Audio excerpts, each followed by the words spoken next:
जितनी भी माताएं एकादशी का व्रत करती बहुत ध्यान से सुनना आज की कथा को। शायद जिंदगी में मिली ना मिली, और ये कथा का रिश्ता तो बहुत ध्यान से सुनना। स्कंद पुराण यहाँ तक कहती है कि इस कथा के चरित्र को जो श्रवण कर लेता है उसको 26 एकादशी करना भी नहीं पड़ती। इस एकादशी की केवल ये कथा सुनकर ही वो तर जाता है। बहुत ध्यान से सुनना इसको, कथा को। एकादशी के दिन जब आप जल शंकर को चढ़ाने तो रोज ही जाते हैं। जब एकादशी का दिन रहे और शंकर जी के मंदिर में आप जल समर्पित करें तो 3 बार मुख से स्वधा स्वधा स्वधा या स्वधा स्तोत्र का पाठ, जिसमें 12 श्लोक 2-4 हैं। पैसा तो आ रहा है पर घर में टिक नहीं रहा। डॉक्टर में, पुलिस में, एक्सीडेंट आदि में, कहीं गलत जगह पर, व्यसन में अगर पैसा जा रहा है, जुए में, मांसाहार, मदिरा पान, या कहीं आया पैसा आने में कमी नहीं, आ रहा है पर टिक नहीं रहा, रुक नहीं रहा।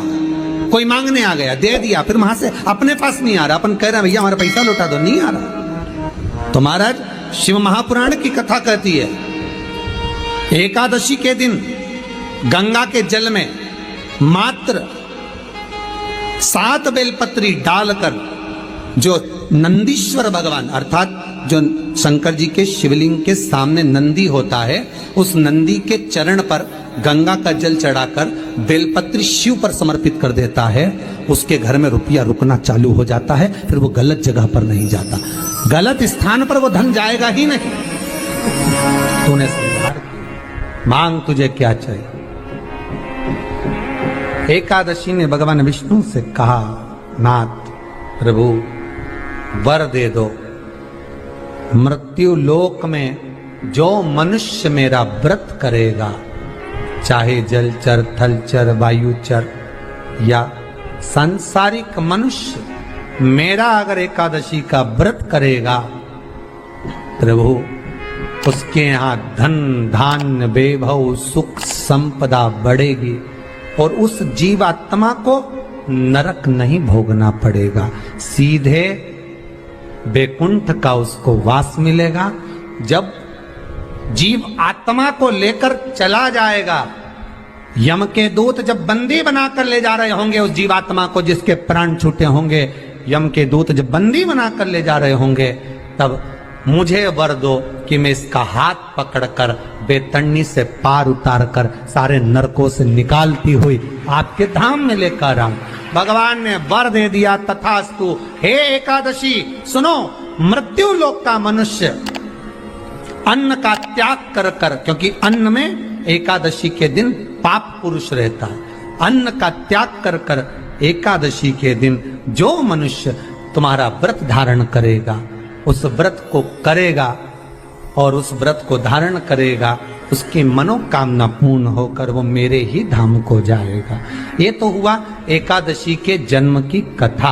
एकादशी के दिन गंगा के जल में मात्र 7 बेलपत्री डालकर जो नंदीश्वर भगवान अर्थात जो शंकर जी के शिवलिंग के सामने नंदी होता है, उस नंदी के चरण पर गंगा का जल चढ़ाकर बेलपत्री शिव पर समर्पित कर देता है, उसके घर में रुपया रुकना चालू हो जाता है। फिर वो गलत जगह पर नहीं जाता, गलत स्थान पर वो धन जाएगा ही नहीं। बेटा अगर व्यसन में पड़ा हुआ है, मदिरा पान में पड़ा हुआ है, मांसाहार में, जुए आदि में जा रहा है, तुम्हें लग रहा है कि मेरा बेटा गलत मार्ग पर जा रहा है, ये मित्र दोस्ती गलत हो रही है, वो सही जगह पर आ जाए। करना है एकादशी। कई लोग इसको धन के लिए भी करते हैं, संपदा के लिए। संपदा के लिए अर्थात जिसका व्यापार नहीं चलता, जिसके घर में पैसा नहीं आता, या नौकरी नहीं लग रही, या सर्विस नहीं लग रही, आप अप्लाई कर रहे हो, जगह जगह जाकर इंटरव्यू भी दे रहे हो और पैसा नहीं आता, तो उसके लिए भी प्रयास किया जाता है। पर उसके लिए यहाँ पर जो धन के लिए करते हैं, उसके लिए विष्णुपदी के लिए करते हैं। मतलब जैसे गंगा के जल में तुलसी के 11 पत्ते डाले जाते हैं और उसको किसी भी नारायण के मंदिर में, राम कृष्ण शिव शंकर नहीं, राम कृष्ण भगवान विष्णु दत्त आदि जितने नारायण के मंदिर हैं, उस मंदिर में किसी भी पात्र में, एक छोटे से पात्र में उसको भरकर रखी जाते हैं महाराज। उससे भी जॉब, सर्विस, नौकरी में सफलता प्राप्त हो जाती है। परंतु वो भी एकादशी को ही होता है। कुछ देर तक पात्र को रखा जाता है, फिर वही पात्र का जल किसी भी वृक्ष के नीचे डाल दिया जाता है, उससे भी नौकरी के लिए फायदा मिलता है। गंगा का जल कोई साधारण नहीं। दशमी, एकादशी और द्वादशी, इन 3 तिथियों पर एक रोटी में थोड़ा सा मीठा रखकर सोमक पितृ का नाम लेकर यदि गाय को खिला दिया जाता है, तो अगर कोई पूर्वज प्रेत योनि में भी पड़ा हुआ होता है, भटक रहा होता है, जिसको पिंड नहीं मिला, जो अचानक मर गया होता है, अधोगति में चले गया होता है, उस जीव की मुक्ति दशमी, एकादशी और द्वादशी 3 दिन सोमक पितृ का नाम लेकर रोटी में, पूरी में मीठा रखकर अगर गाय को खिला दिया जाता है ये 3 दिन तक, तो वो पितृ कभी भटकते नहीं है, उनको मुक्ति प्राप्त हो जाती है मोक्ष में। नहीं, एकादशी है कौन? क्यों इसकी इतनी प्रधानता है? क्यों इसकी पुण्यता है? ऐसा क्या है एकादशी में जो इसकी पुण्यता मानी जाए? कौन है ये जो भगवान नारायण तक एकादशी का व्रत करते हैं? सुभद्रा जी को भगवान जगन्नाथ ने, जगदीश ने एकादशी का व्रत कराया था। बद्रीनारायण भगवान को माता लक्ष्मी ने एकादशी का व्रत कराया था। क्यों?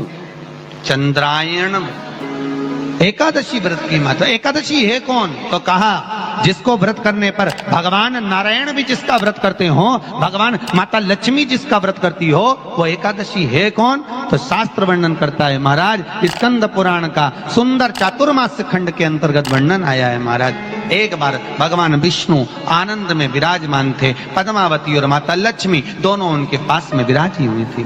भगवान लक्ष्मी और पद्मावती दोनों बैठी है, एक सिर के पास, एक चरण के पास। कुछ समय बाद वहीं पर ब्रह्मदेव का आगमन हुआ और ब्रह्मा जी आगमन पाकर भगवान नारायण पद्मावती से लगकर उठे और उठकर लक्ष्मी की ओर झुके। झुकने पर इन तीनों के समागम से भगवान नारायण के हृदय चित्त से एक कन्या प्रकट हो गई। उस कन्या का नाम एका था। क्या नाम था? एका। अब 10 उसके गुण इतने प्रबल थे, वो 10 गुण उसके बड़े प्रबल थे कि वो एका जिसको निहारती थी उसको संपदावान बना देती थी,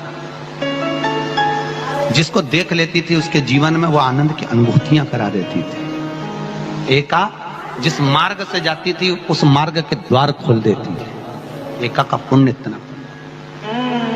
इतना पुण्य प्रखर।